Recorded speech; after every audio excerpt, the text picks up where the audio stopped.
So, all right, well, I'm being joined today by Chelsea McCall, who is a account coordinator and junior copywriter for the agency Kearly Company and a former student of mine. Thank you for joining me, Chelsea.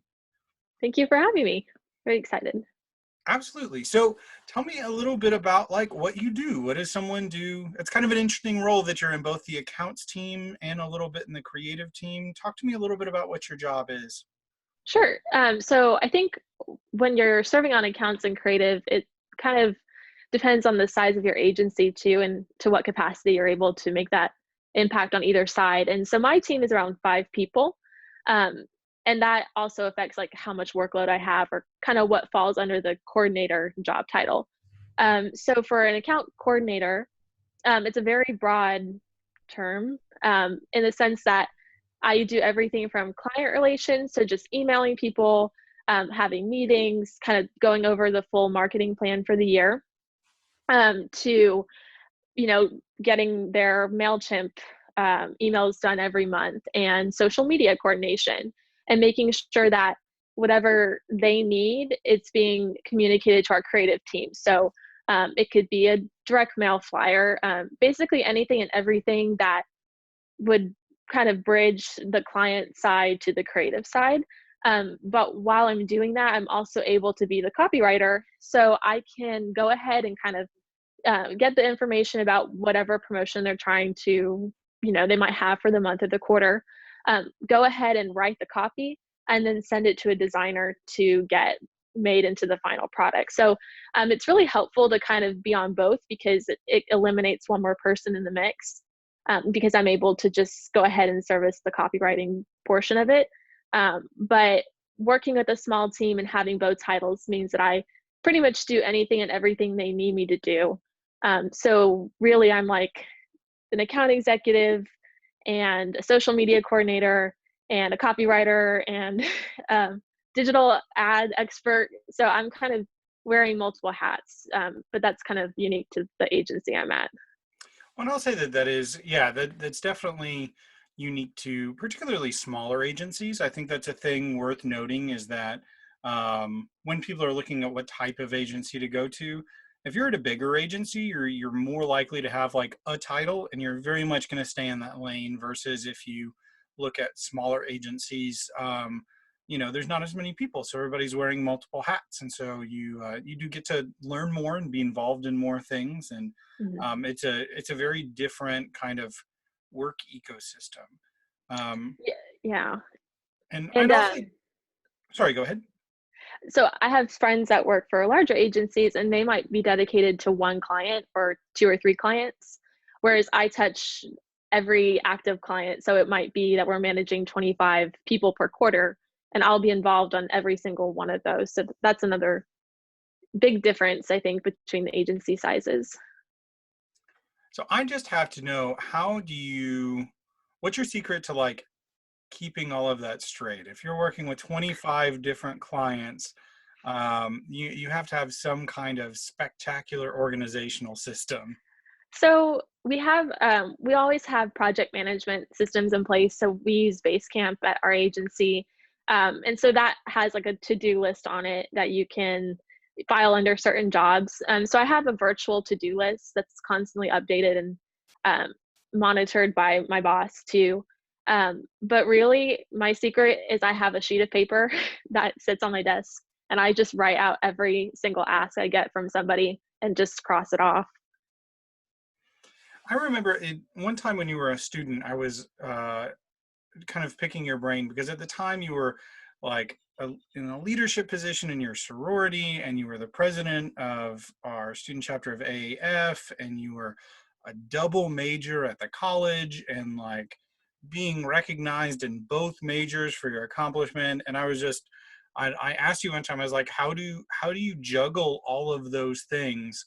And I remember one of the pieces of advice you gave me, at least at the time, was that you didn't spend a lot of time on your cell phone. That like when you were there, when you were involved in what you were doing, you were very focused in that, and so you didn't have to spend a lot of time going back over things because you were always very present and engaged in what you were doing. Do you find that still the case in kind of the agency scenario? Yeah, for sure. So actually when I was in class, I did better just listening. And honestly, the notes I would take in class would never really help me outside. It was more just retaining knowledge while I'm sitting in the class. And so I was able to be really focused in on what the lecture was. And that's just how I retained information. And it's still very much the same at the agency. So if I'm having a meeting with a client, I always take notes. Always have a pen and paper with you. You can take notes on your computer, but it's just not the same when you write it. So yeah, very much still the same. I don't spend a lot of time on my phone. I don't really have a lot of time to spend on my phone in a normal work day. But yeah, that was a really big thing in college, was kind of being able to separate the other parts of my life. So, dealing with sorority stuff once it was over, or um, worrying about whatever we had to do with AAF after class. But yeah, that was a really big thing, is kind of knowing when to be on your technology and when to be paying attention. I swear I thought there was actually three of you like that. I was constantly just like, how? I don't know how either now. So in the job that you're doing, um, you're wearing multiple hats, but also because you as an individual are kind of a unicorn, and that you can do client services and a little bit of social media and a little bit of copywriting. And that's not the case with everybody. So what advice would you give to current students about how do they kind of get to that place? How do you prepare to just kind of learn all these different things to be ready to kind of take whatever life throws at you? The biggest thing was internships. So, a piece of advice you gave everybody in our first advertising class was that you needed to have 3 internships by the time you graduated in order to be competitive in the market.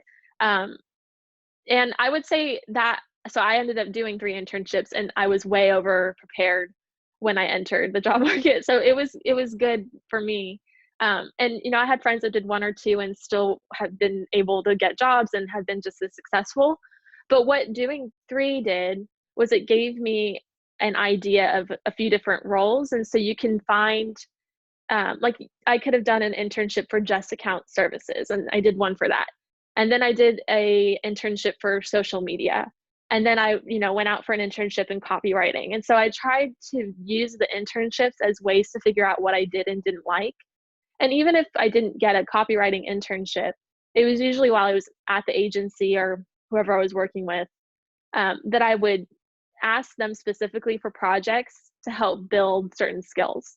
So when I first started at Emotion Studios, that was my first internship. I didn't want to be a writer. I hated writing, and I knew I felt that way about it, but I knew I needed to be good at it no matter what. And so I specifically asked if I could run the blog, and I made myself learn how to blog.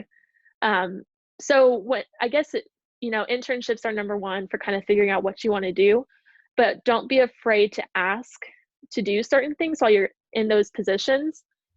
Especially if you're working under somebody that has a good skill, you want to take advantage of their knowledge. So you want to make sure that you're um, kind of, yes, you're there to help them, but you're there to help yourself too.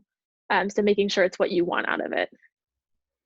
So for the record, I've heard you quote me saying 3 internships several times, and I know I always advocate for internships. I don't remember ever saying 3 specifically, but I know that 3 I is great. agree. Like every student I know who's had even 2, but 3 and even 4, they've just like been able to walk into jobs, and most of the time they've been able to walk into jobs and advocate higher salaries Hmm. because they come in with actual experience. Because that's kind of a touchy subject with a lot of people, that they're like, well, I had this idea of how much money I was going to be making right out of college. And it's like, well, how much value are you bringing right out of college? And I think that people who do have those multiple internships can start providing more value quicker, which is why they often can negotiate a higher salary than somebody who either didn't have one or only had one or two, and use what you got. Absolutely.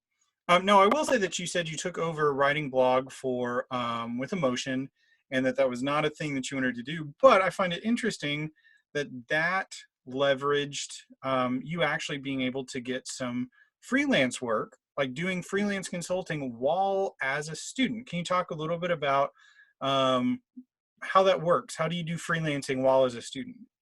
Sure. So it was interesting because I ended up doing they had issues with that client because they could never get any blogs approved for her. She just didn't like the content that they were getting. They were hiring a third party service to help write blogs because they didn't have the bandwidth in house at the time. And she ended up when I took over, she really liked the content. And so it ended up that they contracted me out from when I went ahead and got a different internship because I wanted different experience. Um, and they kept me on as a contracted worker to keep doing those blogs throughout the year. So that was the first time I kind of got a gig doing freelance. And then my mom worked for a plastic surgeon, and I took a look at his Instagram and thought, I could really help him with this. And so I just went out on a limb and emailed him and said, priced myself very, very low, really, just to get my foot in the door, and just to kind of cover the cost for my time, but also help him out. And he agreed. And I've been working with him for over almost 2 years now, just doing some general social media. But once I felt comfortable enough with what I learned at the internship, like I had some value to offer other people. And so throughout college, I would just kind of meet either small businesses or, other people that were doing freelance. And um, it ended up being a good partnership, and I was able to support myself working a few retail jobs, but also through the freelance that I was doing. Well, that's awesome. Now, I just blanked on what question I was about to ask you. Oh, I remember now. Sorry. So with all of those internships and some of that freelance, can you talk about the role that your faculty played in helping you connect with some of those opportunities? So I attribute all my connections and success to my professors, really. I think from early on, I was very engaged in class, and I made sure that I wanted my professors to know who I was, and I wanted to build a relationship with them. Um, One, because they were great people, and two, because I knew that they're there to help you, and that's the whole point, is they're there to teach you in class, but you all want to get to know your students. And you learn that you all are much more than professors. You are Some of my professors were executives for Samsung at one point, or you had an extensive background in video and different things like that. So there's a lot to learn from them, but they're also willing to invest time in you. So I got a lot of opportunities. Either they thought I would be a good fit for an internship, so I got an interview, or they were just a great resource if I was looking for something or needed a recommendation. So yeah, being active with your professors and communicating with them is huge for sure. And you also were the president of the American Advertising Federation, so the student chapter of the Ad Club. Can you talk a little bit about what the value was and continues to be for you as part of AAF? Sure. So AEF was great because honestly, it's good for your professional development, but I met some of my best friends there too. It brought that college experience together where not only was I working with people that were in my major, but I was also able to make great friends. So that was huge value. But also it let me volunteer with the Fort Worth chapter. So we have so I should say I now serve on the board for the American Advertising Federation in Fort Worth as the social chair. And we do events throughout the year where we have students come in and volunteer. And so while I was a student, I took advantage of those opportunities. And not only did I get to network with people that were currently in the industry, but I got to see, like through the Addy judging, I got to see actual work that was coming out of the agencies. And I got kind of a greater perspective of what the industry was going to be like. So not only did it help me kind of validate that, yes, this is what I want to do. And I like what I'm seeing. I like Fort Worth, or if you like Dallas, or you want to go to a different chapter, anywhere really in the country. But it helped me build those connections with people that once I graduated, I already had a reputation that, if somewhere you're interning might ask, your professor, if they know you've been working with AF Fort Worth, they definitely ask around and they want to know what you're like. So it's great to get exposure. So we've heard a few good pieces of advice here on, be engaged when you're in class and get to know your professors and internships and get involved with the AAF. Are there any other kind of success strategies that you would recommend for like freshmen and sophomore in college who have a few years to kind of figure out how to get everything together before they graduate? Yes. I think one really big thing is to start the things that you're doing in class, start building a portfolio. You should have one online digitally, and you want to have a hard copy as well. So, kind of figuring out what you're good at while you're in class and taking those pieces. So, once you finish a project, make those revisions that your professors give you and go ahead and store it in a portfolio because that'll really help you. Once you go out for a job interview, maybe it's 2 years down the road, you have something to show from your time at the university. So, and that's another great tip for seniors that are graduating is always go into an internship interview or a professional interview with a portfolio, preferably like a hard copy, but for sure you want to have it digital, because especially if you're a writer or graphic designer, to be able to show them your work the minute you walk in is huge because they can just read a few samples and gives them a better idea of what you're like and if you're going to be a good fit for the role. So with that, I want to ask, what are the types of things that you might get as a project in class that work? I was actually just having this conversation with a student yesterday who was saying, well, I don't really have a portfolio of any of my work. And it's like, well, you're doing advertising stuff all the time in class, even if it's not making an ad, right? So what are some of the types of things that are projects and classes that somebody might look at and say, you know what, I should go ahead and hold on to this? I build my portfolios based on skills. So if in my cover letter I've said that I'm good at XYZ, you want your portfolio to reflect that. So even though I was never going to be a graphic designer, I made sure to have a few samples in there just because it showed a process. And that's what you're doing in class. You're doing a lot of, you're learning the process. So I would even put like my thumbnail sketches and then the first draft and the second draft just to show a progression. So I would have samples of graphic design, even if I wasn't the best graphic designer, but it showed that I understood the process. I think the first thing we ever did in one of your classes was write classified ads, just short, maybe it's a few sentences. I would just include those. Anything that I felt was some of my best work or showed that I knew how to write an AP style. So I had a journalism class and I'd put some samples in there. So I kind of just with my classes, I got those assignments that I thought would, kind of satisfy a skill that I was trying to show, and just put those in there. So like AP style writing, being able to write long and short copy, creative writing, or more business writing. So it could be like just an example of a proposal for. We had a class called media buying, so I put my proposal in there, and then We have channel planning is the parallel. okay. Yeah. Yeah, so I would include that I knew how to balance a budget, or I mean, just anything that I thought could be valuable to a potential employer.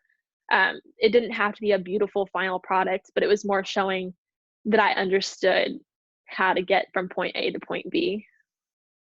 And I think it's definitely easier to capture those things as you're doing them versus like Mhm. being a senior and trying to backfill and say, where's that paper I did 3 years ago? I think that's one of the mistakes a lot of seniors sometimes make is trying to pull together a portfolio of everything they've done. They just don't have it, or it was wrinkled up in the bottom of a backpack and now it's unusable or anything else like that. So with that, when you graduated, if I recall correctly, you had like 4 or 5 job offers to choose from.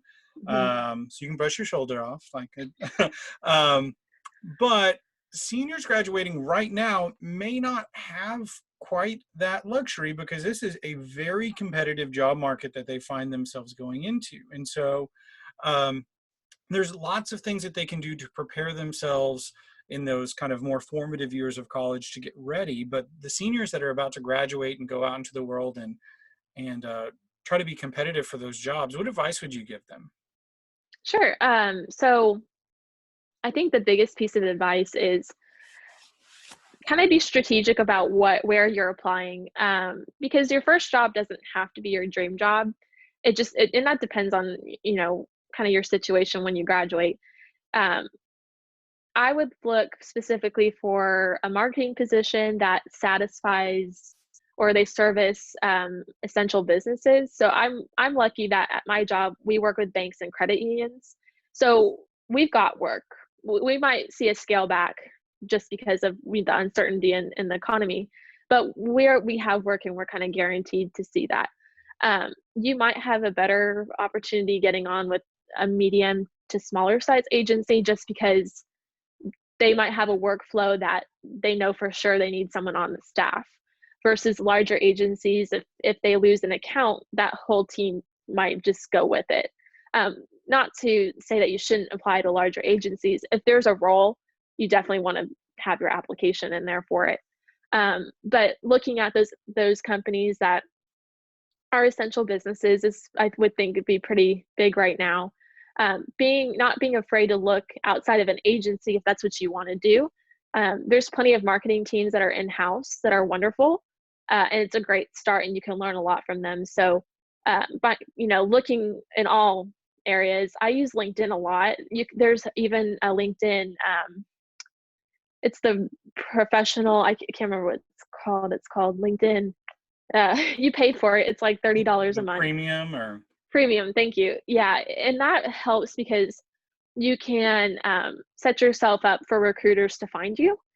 So it's kind of a good tool because you can see job openings, you can message people directly in their inbox, and you can tell recruiters that you're interested in opportunities.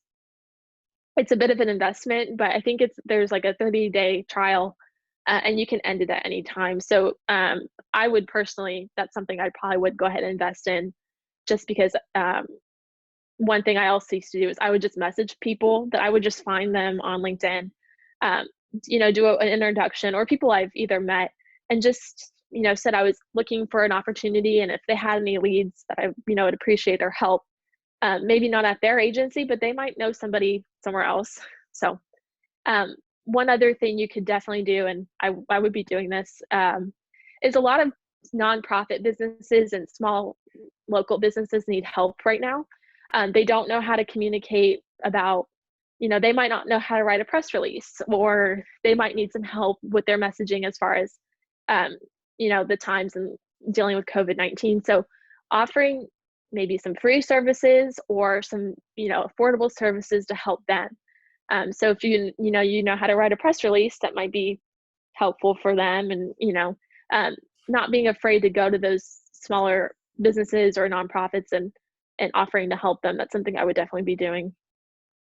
Absolutely. And we've started making a little bit more of a push for kind of like everybody learning the basics of like SEO, because that's another kind of thing that people may think that they know how to run Instagram, but most people aren't going to pretend that they know how Google works. And so even if like at a fundamental level as a writer, you understand how to write for helping people rank in those times, like that's a skill that's incredibly valuable for going and creating those relationships with kind of small businesses. Hmm.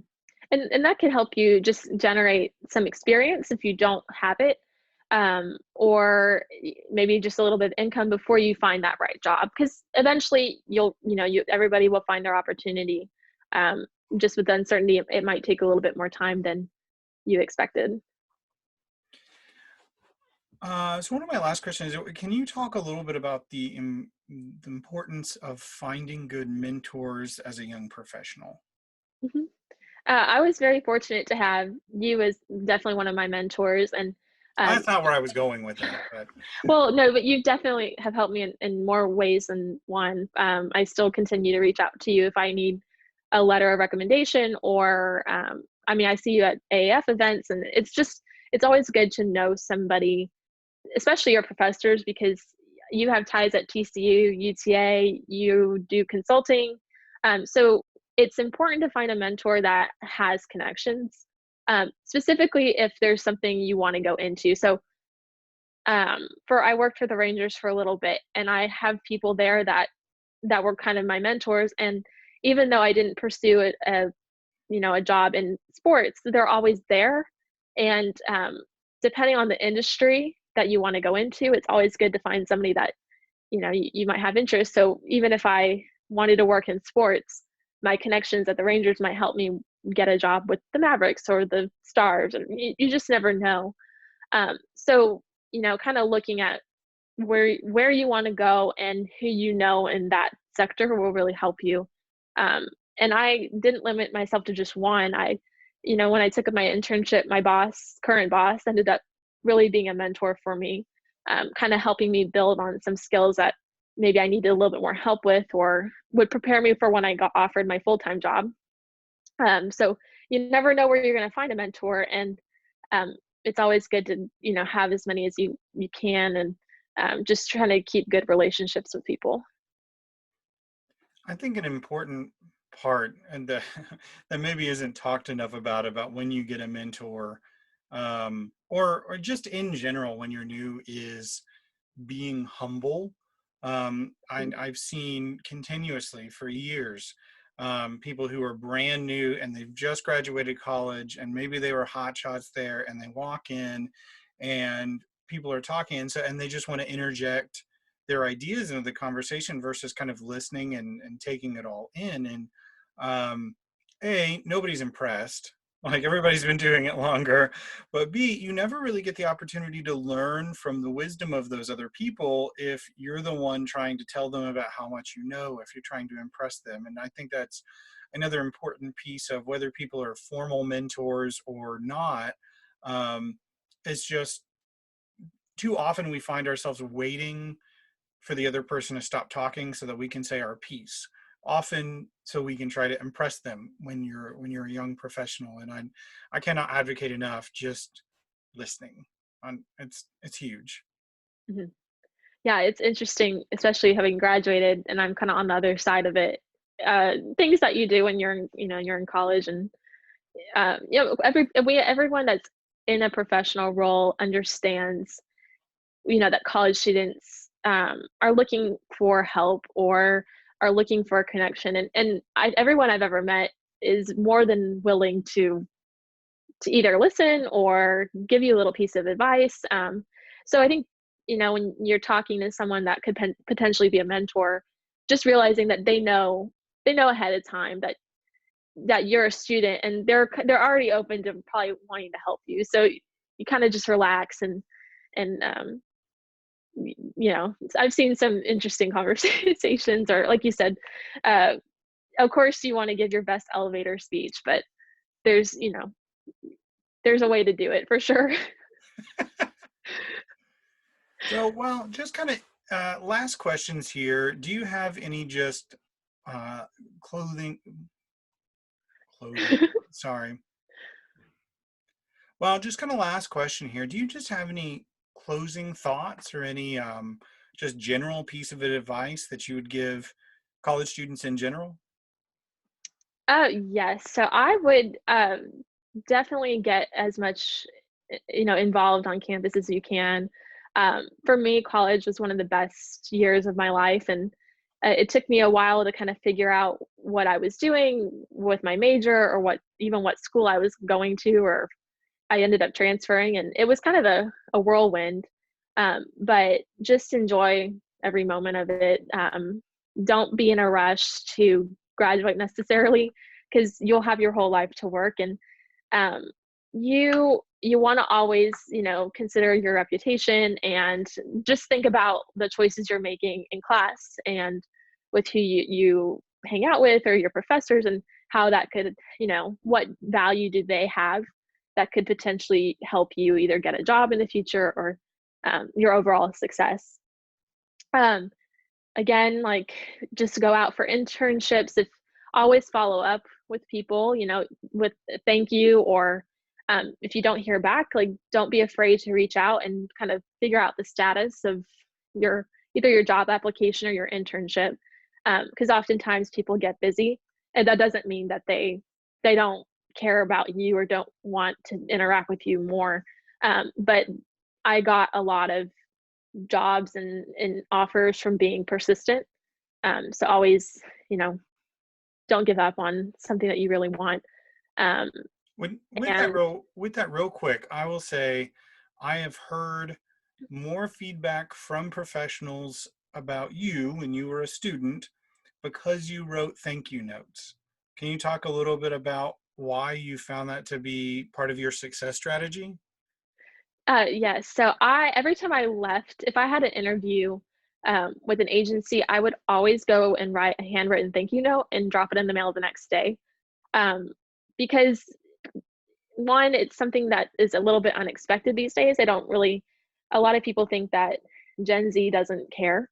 Um, a lot of them have people that will schedule an interview and just not show up with no word. So to kind of be that counter and to put effort into thanking them for the opportunity is just shows that you're one shows that you're able to be a little bit humble even if you didn't get the job, but it's just a little bit unexpected and it's a way for them to remember you, um, and you were genuinely, thankful for it, because not everybody gets those opportunities. That's good. Well, I interrupted you while you were on a roll, and I feel like you had another thought It's or okay. two before we wrapped up. No, so I guess just three pieces of advice: have a portfolio, make sure you do at least try to get an internship. If you can't do that, just figure out ways, and you're either at school or with maybe people you work with outside of school, to just get some general experience, and then to just enjoy college because it's the best for sure. Last question. I interviewed Mark Batista, and he made the claim that he believes that he is my favorite student. Do you agree with that claim? Maybe for the class of 20, what year was he? 20, what was I 13 don't know. maybe? It's hard I to don't tell know. when you go to college for 8 years. Oh no, he wasn't. No, he I'm was just 2016 kidding. probably. Maybe for that year, but I would argue maybe I was your favorite for 2019, or at least tied. So, well, all right. Well, anything else you want to add before we wrap up? I think that's it. Okay. All right. Well, I'm going to go ahead and stop recording here.